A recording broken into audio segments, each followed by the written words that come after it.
Dan apa-apa yang datang dari lafaz-lafaz tentang cintanya Allah kepada hambanya, maka ia ditakwilkan.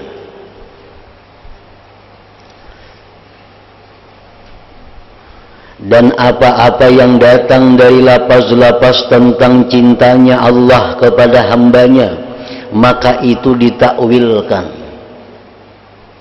Kan tadi kalau kita mencintai sesuatu, berarti itu hati kita ada condong kepada sesuatu itu. Kalau kita mencintai sesuatu, berarti hati kita ini ada berat kepada sesuatu itu. Nah itu kita.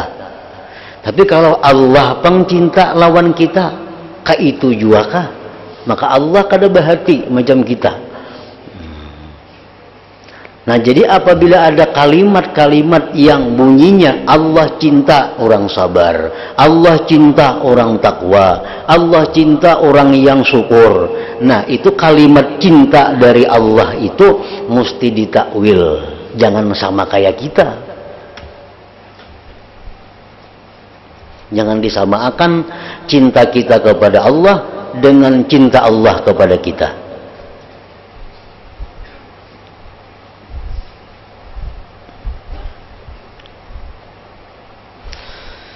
Lafaz-lafaz tentang cintanya Allah kepada kita, kepada hambanya, maka ia ditakwilkan.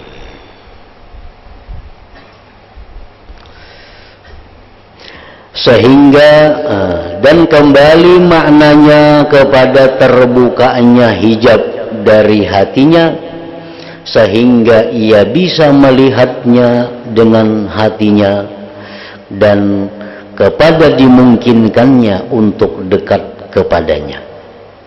Nah, itu cinta Allah kepada kita. Kita cinta kepada sesuatu, hati kita cenderungnya ke sana. Itu kita. Tapi kalau Allah cinta kepada kita, arti cinta itu adalah Allah bukakan hijab dalam hati kita. Nah itu. Allah cinta orang sabar, jar. Artinya kayak apa? Allah membukakan hijab di hati orang yang sabar itu. Allah cinta orang yang takwa. Artinya Allah membukakan hijab pada hati orang yang takwa itu.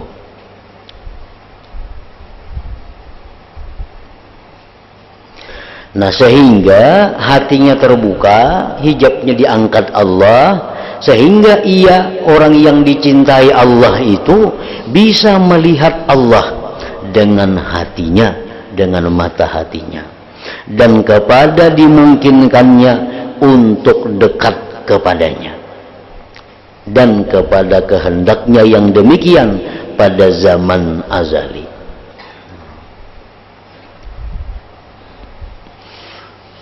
Jadi itu pengertian cinta Allah kepada kita. Dibukakan Tuhan hijab dalam hati kita dan dimungkinkan Allah kita ini untuk mendekat kepadanya. Nah, sesuai dengan apa yang ditetapkan Allah pada masa azali terdahulu.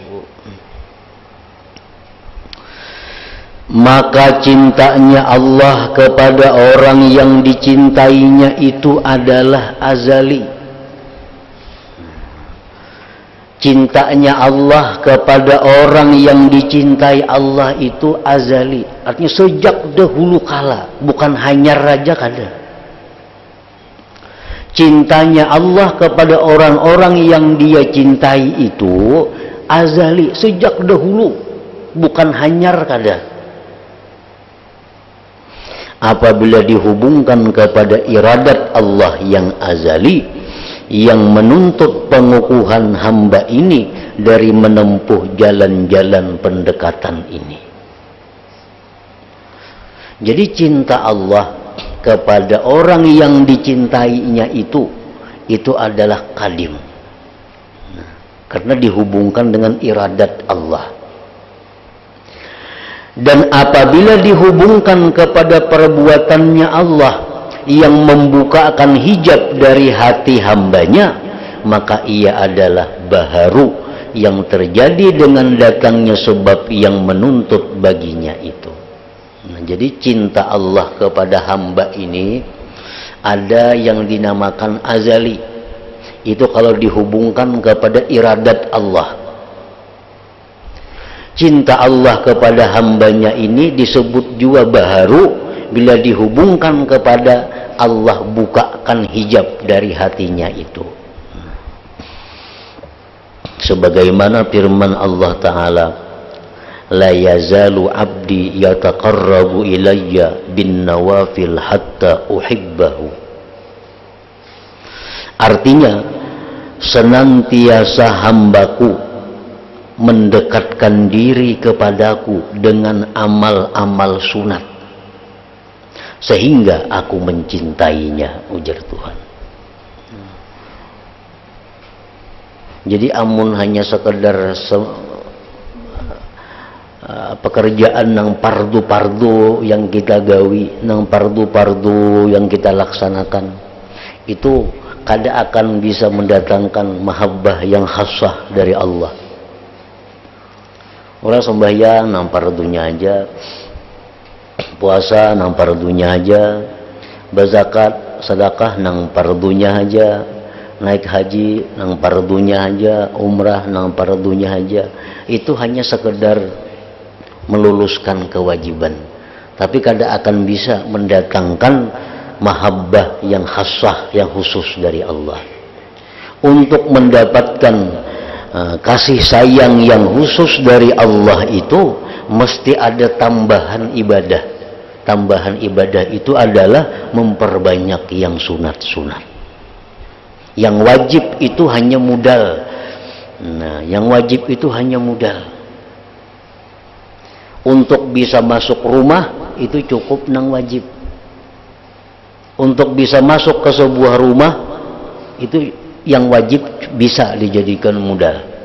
Tapi kalau untuk masuk kamar menemui nang ampun rumah itu kali cukup nang wajib. Mesti ada ibadah-ibadah sunat lainnya nang diperbanyak. La yazalu abdi yataqarrabu ilayya bin nawafil hatta uhibbahu. Senantiasa hambaku mendekatkan diri kepadaku dengan amal-amal sunat sehingga aku mencintainya, ujar Tuhan.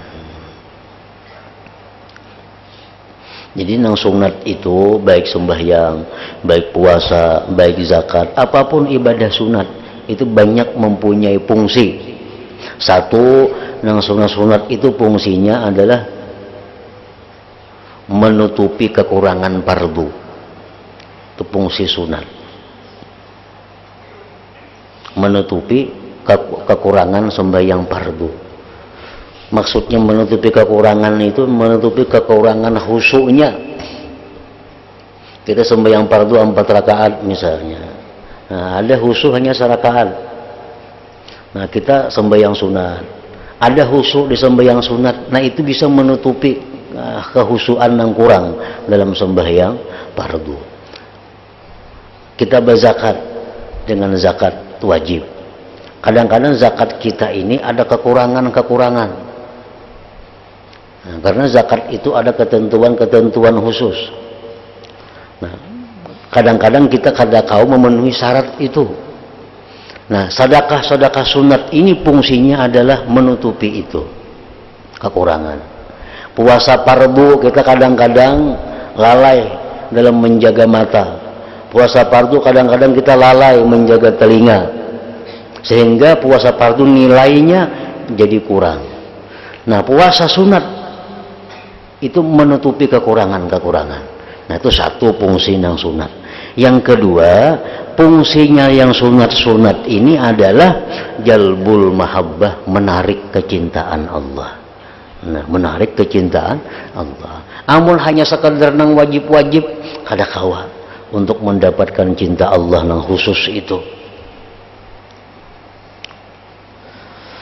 Maka adalah pendekatannya seorang hamba dengan ibadah-ibadah sunat itu menjadi sebab bagi bersihnya batin. Ibadah-ibadah sunat itu berfungsi juga untuk membersihkan batin, terangkat hijab dari hatinya, dan keberhasilannya pada derajat yang dekat dari Tuhannya. Maka sekalian yang demikian itu adalah perbuatan Allah Ta'ala dan kasih sayangnya terhadap hambanya, maka itulah makna cintanya Allah. Namun kita hendak nyaman memaham bahwa bila Allah mencintai seorang hamba, maka Allah bukakan hati hamba ini untuk selalu ingin beribadah. Kemudian Allah berikan pulang taufik untuk kemudahan melakukan ibadah itu. Nah itu, bila Allah tuh cinta lawan seseorang, Allah buka hatinya, hendak beribadah aja pekerjaannya. Di samping hendak diberikan Allah pulang taufik, kemudahan-kemudahan untuk melakukan ibadah itu. Nah itu tandanya Allah mencintai kita. Dan itu disebut cinta Allah. Jadi jangan disamakan cinta kita lawan cinta Allah lain. Walaupun sama kalimatnya cinta, tapi maknanya itu berbeda.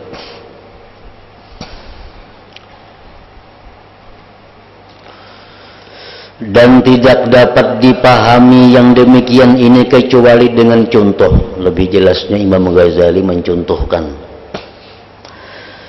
yaitu bahwasanya raja, sultan terkadang mendekatkan budaknya, pengawalnya kepada dirinya, dan diizinkan pada setiap saat waktu budak itu hadir di hamparan permadaninya raja karena sukanya raja kepadanya. Nah, itu contohnya. Ada budak. Nah, budak ini dicintai oleh raja. Lalu si budak ini setiap saat dibolehkan masuk ke permadani raja, kapanpun. Nah, kenapa raja mencintai si budak ini sehingga dia diizinkan setiap saat masuk menemui raja? Kenapa sebabnya? Nah, ada kalanya supaya budak itu menolong raja dengan kekuatannya, atau raja itu bisa bersenang-senang dengan kehadirannya si budak, atau raja itu bisa bermusyawarah untuk mendengar pendapatnya si budak, atau supaya budak itu menyiapkan akan sebab-sebab makanan dan minuman raja. Maka dikatakanlah bahwa raja itu mencintai budak itu. Dan adalah maknanya kecenderungan raja terhadap budaknya itu, karena padanya ada kesesuaian yang sesuai bagi raja.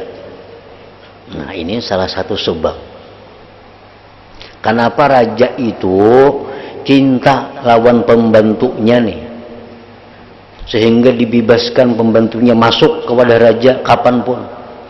Karena si raja ini katuju lawan budak nih. Kenapa katuju? Budak ini orangnya rajinan membantu raja. Budak ini orangnya pintar, bisa memberi pendapat lawan raja. Nah, budak ini bisa macam-macam menyenangkan hati raja, sehingga raja cinta kepadanya. Nah, nang model macam ini mustahil bagi Allah. Mustahil bagi Allah. Nah, kita misal dicintai oleh Allah karena kita membantu Allah, kan ada mau loh. Kita dicintai Allah karena kita ini menyiapkan makanan Allah, ada mau itu. Nah, itu mustahil pengertian cinta seperti raja dengan budaknya tadi. Nah, kada mau Tuhan macam itu lawan kita cintanya belain. Dan terkadang, nah, raja itu mendekatkan budaknya dan tidak dilarangnya si budak itu masuk kepadanya, tidak untuk diambil manfaat dari budak itu, dan tidak pula untuk dimintai pertolongannya si budak. Akan tetapi karena keadaan budak itu pada dirinya disifati dengan akhlak yang menyenangkan dan berperilaku yang terpuji dengan apa yang layak, bahwa ia dekat dengan raja yang sempurna bagiannya daripada dekatnya, serta raja itu tidak mempunyai maksud apa-apa padanya. Maka apabila raja itu mengangkat akan hijab antaranya dan antara budak itu, maka dikatakan raja itu telah menyukai budak itu. Apabila budak itu berusaha dengan perilaku-perilaku terpuji, apa yang menuntut terangkatnya hijab, maka dikatakan bahwa budak itu telah sampai tingkatan dicintai oleh raja. Maka kecintaan Allah kepada hamba adalah dengan pengertian yang kedua ini. Raja itu cinta lawan si budak nih.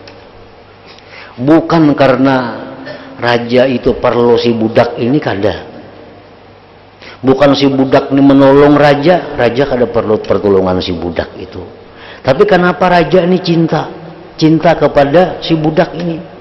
Karena si budak ini mempunyai perilaku yang bagus.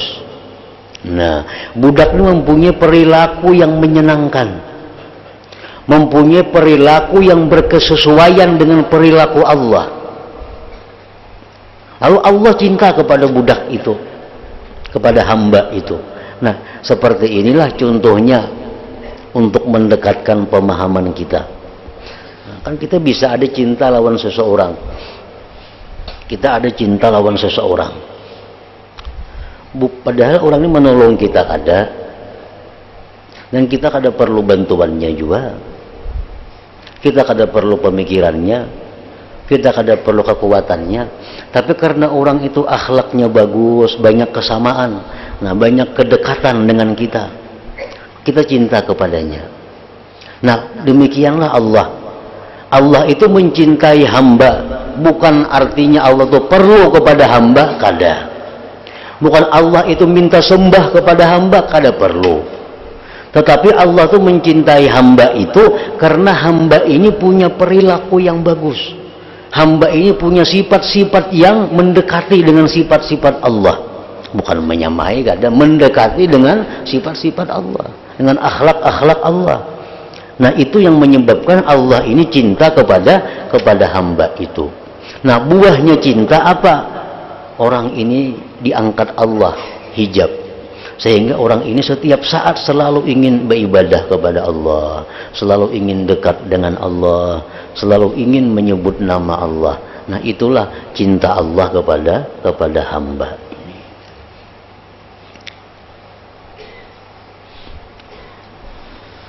Dan hanya sah dengan memakai contoh pengertian yang kedua ini, dengan syarat bahwa tidak mendahului kepada pemahamanmu oleh masuknya perubahan atasnya ketika pendekatan yang baru, bahwa orang yang dicintai itu dialah yang dekat kepada Allah Ta'ala, dan dekat kepada Allah berarti jauh dari sifat-sifat binatang ternak.